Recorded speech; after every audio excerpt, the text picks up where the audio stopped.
September 11th, 2001, one of the most tragic days in human history. A day that saw the loss of 2,996 lives following a series of coordinated terrorist attacks across the USA, and wide, sweeping changes to almost every aspect of modern life. All realms of entertainment mourned the attacks, with WWE at the very forefront. They famously broadcast SmackDown live on the 13th of September, just 2 days after the attacks, in a bold show of defiance as Vince McMahon promised to, and I quote, not let the terrorists win. But that special, heart-wrenching episode of SmackDown wasn't the end of it, and in remembering some of the moments where WWE altered their presentation to remember one of the saddest days in American history, we gain a window into both the praiseworthy and not-so-proud soul of Vince McMahon and WWE creative. I'm Andy for WhatCulture Wrestling, and this is how wrestling has changed since 9/11.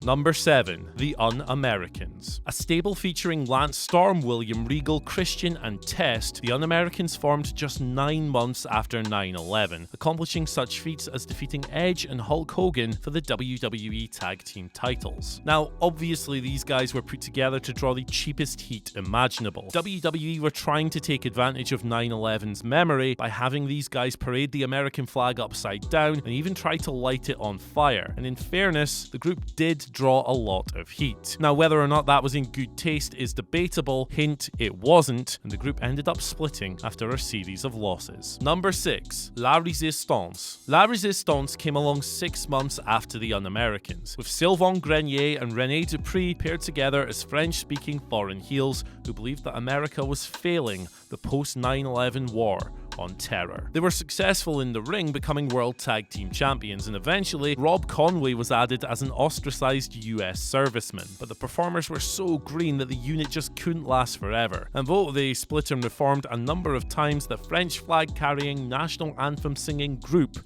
were disbanded in 2005. Number 5. Tribute to the Troops. 2003 saw WWE begin their Tribute to the Troops program. It's an annual event pairing WWE with Armed Forces Entertainment for a December show celebrating the sacrifice of American military men and women around the globe and honoring the lives lost in 9/11. A really honourable endeavour. And while in kayfabe or canon it doesn't really exist, it's one of the most noble shows that WWE produce every single year, and really something that they don't get enough credit for. Number 4. John Cena. Being pro-America and pro-American military has been a big part of John Cena's character since he starred in The Marine in 2006. After featuring in that film, he has worn dog tags, saluted the ring, and did a gun corps salute as part of a WrestleMania entrance. On top of this, his 2015 run with the US title was one of the most patriotic periods of his career, and it has been quite the decade for the pro-US former face of WWE. Number 3. Muhammad Hassan. This rather distasteful gimmick started as an Arab American sick of the apparent prejudiced treatment towards people of his ethnicity following 9/11. It was always dangerous ground to tread, but perhaps could have been done more tastefully. Ultimately, it wasn't, and it reached a nadir on the 4th July 2005 episode of SmackDown. After Hassan had lost to The Undertaker, 5 masked men with clubs and piano wire showed up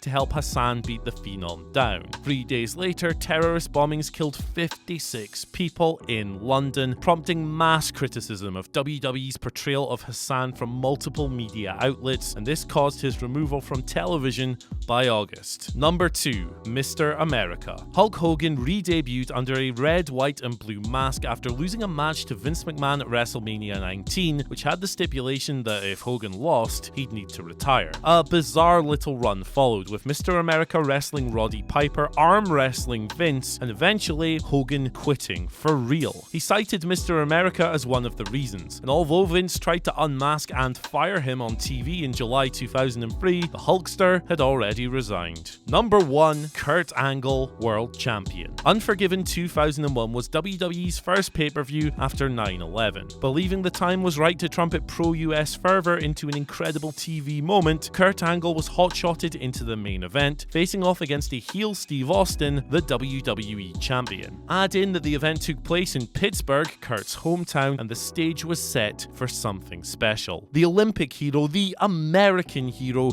took home the gold. And while his reign was short-lived, it was WWE's way to give American citizens something special to cheer for at a time of Great Depression. It shows that, on occasion, Vince McMahon can still find ways to blend common sense with the financial bottom line. And, of course, a genuine desire to do good. So that's it, our run through how 9/11 changed wrestling on this, the anniversary of a sad series of events. But what do you guys think? Let us know down in the comments section below. Don't forget to like, share, subscribe, and catch us on Twitter as well at WhatCulture WWE. My name is Andy, and I'll see you later.